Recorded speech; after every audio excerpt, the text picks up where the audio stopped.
Why is cardiovascular health is important? So firstly, cardiovascular health involves the health of the heart and blood vessels, which plays a crucial role in circulating blood, delivering oxygen, and supporting overall bodily function. Keeping a healthy cardiovascular system reduces the risk of heart disease, stroke, and other significant health problems. By understanding the factors that influence cardiovascular health and adopting protective measures is essential for long-term well-being. Next, how does hormonal influences the cardiovascular disease in men and women? Hormonal influences play a significant role in the development and progression of cardiovascular disease in both men and women. These influences can vary due to the differences in sex hormone, including estrogen, progesterone, and testosterone, as well as hormonal effects across different life stages such as puberty, menopause, and aging.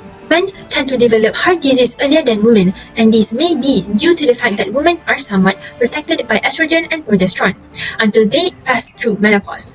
While these hormones are largely responsible for reproductive duties, they also boost blood vessels' health.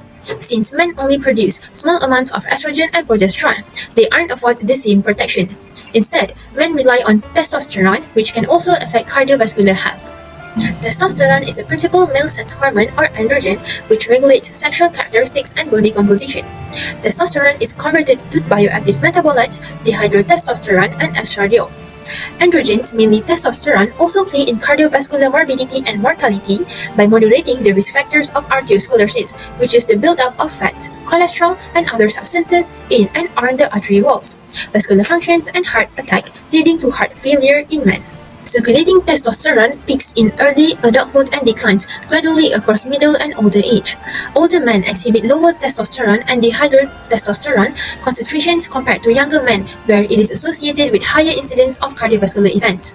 Lower testosterone and dihydrotestosterone concentrations have also been associated with higher cardiovascular mortality in older men.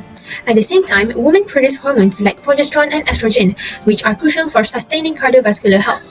Estrogen, in particular, is recognized for its protective properties regarding the cardiovascular system. It aids in cholesterol regulation by stimulating the production of high-density lipoprotein (HDL), commonly known as good cholesterol, while decreasing low-density lipoprotein (LDL) or bad cholesterol. This balance can result in healthier blood vessels, less arterial plaque, and enhanced overall heart function. Progesterone also contributes to cardiovascular health by enhances heart health because it encourages the blood vessels relaxation, which helps to maintain optimum blood pressure. This process of vasodilation can help relieve the stress on the cardiovascular system. However, it also lowers the risk of hypertension, which is a major contributor to heart disease. Additionally, progesterone is known for its anti-inflammatory characteristics. Chronic inflammation is often linked to the development of arteriosclerosis. Furthermore, atherosclerosis can eventually lead to heart attacks and strokes. By lowering inflammation, progesterone may help protect the arteries and improve cardiovascular health. Progesterone has a big effect on lipid metabolism, which is how fats are processed in the body, especially by helping to control cholesterol levels. It's essential to keep good cholesterol levels because this lowers the risk of plaque buildup in the arteries. Collectively, these hormones foster a more favorable environment for cardiovascular well-being, reducing the likelihood of heart disease and another cardiovascular issue. Before menopause, women have a lower risk of coronary heart disease than men. After around age 55, the risk for women goes up. This is probably because of the hormone changes after the menopause. Lifestyle factors and impact. First, unhealthy weight or overweight. Excess weight puts extra strain on the heart, increases blood pressure, and raises the level of fat in the blood, or we call it as cholesterol. Second, smoking. It damages blood vessel, raises blood pressure, reduces oxygen in blood, and increases the risk of bloating. Smokers at higher risk for coronary artery disease or CAD, heart attack, stroke, and peripheral artery disease or PAD.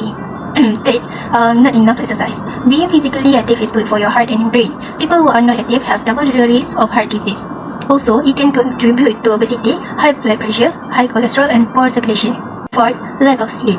Poor sleep can interrupt the body's ability to repair blood vessels and regulate blood pressure, which may increase the risk of heart attack or stroke. And lastly, stress. Unmanaged stress can contribute to high blood pressure, heart disease, and unhealthy habits like overeating. It will increase the heart rate and blood pressure, also putting extra strain on the cardiovascular system. Next is genetic predisposition and age group. Genetic variants. Mutation is low-density lipoprotein LDL receptor gene can cause familial hypercholesteremia. What is hypercholesteremia? It's a lipid disorder which is bad cholesterol is too high, leading to elevated cholesterol level and higher risk of heart disease. Additional genes that are implicated in lipid metabolism, inflammation, and blood clotting also contribute to cardiovascular well-being. Advances in genomics have made it possible to create a polygenic risk score that combine the influence of various genetic variants to predict an individual likelihood of developing cardiovascular disease.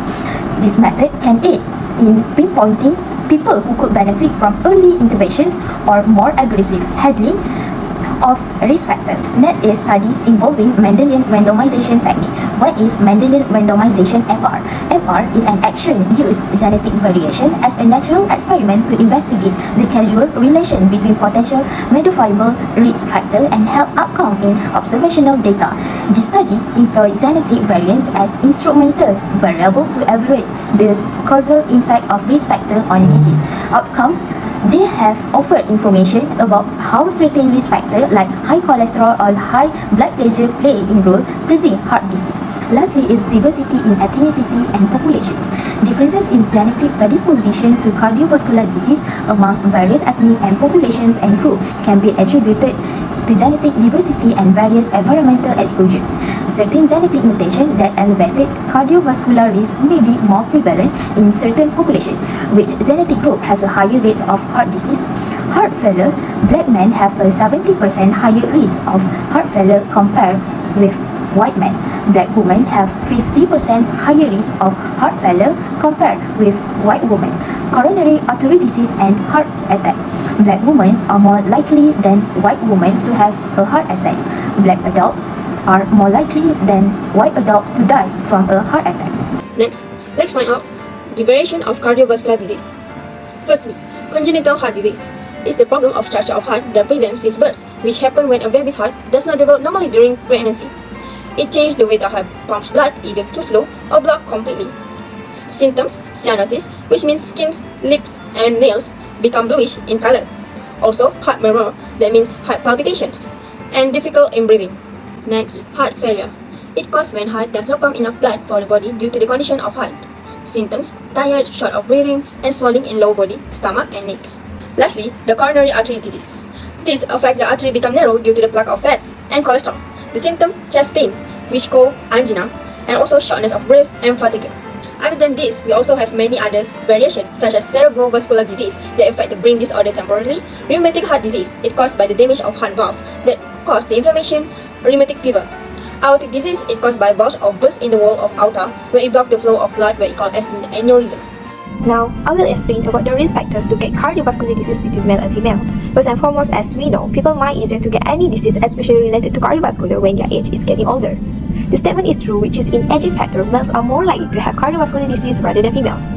For male, the atherosclerosis keep changing that may cause the risk of cardiovascular to increase progressively over time. You must be wondering why females are not really related in this risk factor. It is because, as we know, females have a high level of estrogen that may protect them from atherosclerosis. Lastly, high level of low-density lipoprotein or LDL. What is LDL? It is also known as the bad cholesterol, which is the increases of LDL will lead to makeup of cholesterol in arteries. Consequently, atherosclerosis will happen because of plaque forming in the arteries. You must be wondering what is atherosclerosis. It is a type of cardiovascular disease as plaque forms in the artery walls from cholesterol, fat, blood cells, and other elements in our blood. Atherosclerosis gradually progresses as the plaque accumulates, arteries become narrow. As a result, the body's tissue and organs receive less oxygen rich. Based on the risk factor among males, I can conclude that they are related to each other. For women, smoking is the main risk that will contribute to cardiovascular disease. How does this situation happen? In cigarettes, there is nicotine that will increase our heart rate and blood pressure. Then, a harmful gas such as carbon monoxide and tobacco will rob our heart, brain, and arteries of oxygen. Smoking also will damage our blood vessels, and blood will become sticky. As a result, all these components will lead to a decrease in estrogen levels. There's a statement from Journal of Thoracic Disease which stated that females have a huge risk for have congenital heart disease (CHD), which is 35% higher than men. On the other hand, the smoking pattern among the Malaysians is not the majority of females but the males. Based on the findings from the National Health and Morbidity Survey (NHMS) in 2019, there was 45.3% of male that are current smokers, while 1.3% female who are smokers. Because of that, there is high percentage of second-hand smoker among females, with percentage of 31.3%, which higher than males. The point that I would like to highlight, cardiovascular disease cause of smoking among females are not because they are smoking, but they become victim of this bad habit. Back to our main slide. Furthermore, diabetes. For females, they have high risk in diabetes when their estrogen and progesterone decreases drastically during menopause. Then, this condition may affect the controlling of the blood sugar levels and contribute to diabetes mellitus. In addition, there's a fact that females have smaller coronary arteries than male. Apart of that, this will cause a reduced flow of oxygen blood to the heart during menopause. Last but not least, frequently among females, they have problem with low level of high density lipoprotein or HDL. It is also known as the good cholesterol, which functions in removing other forms of cholesterol from the bloodstream. Low level of HDL could contribute to premature coronary artery disease and peripheral polyneuropathy. There are some factors that can lead to the low level of HDL, such as smoking or secondhand smoking, uncontrolled diabetes, and lack of exercise. To conclude, generally, females are exposed to the cardiovascular disease when they are menopause and lack of sex hormones.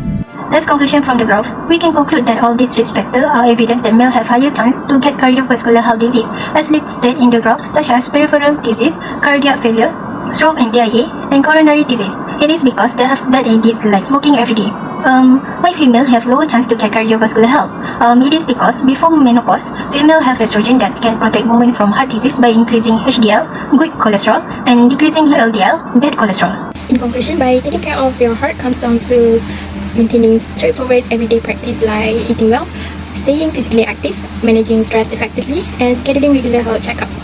Cardiovascular health isn't just about avoiding disease, it's about living a life full of energy and doing the things you love without limitations.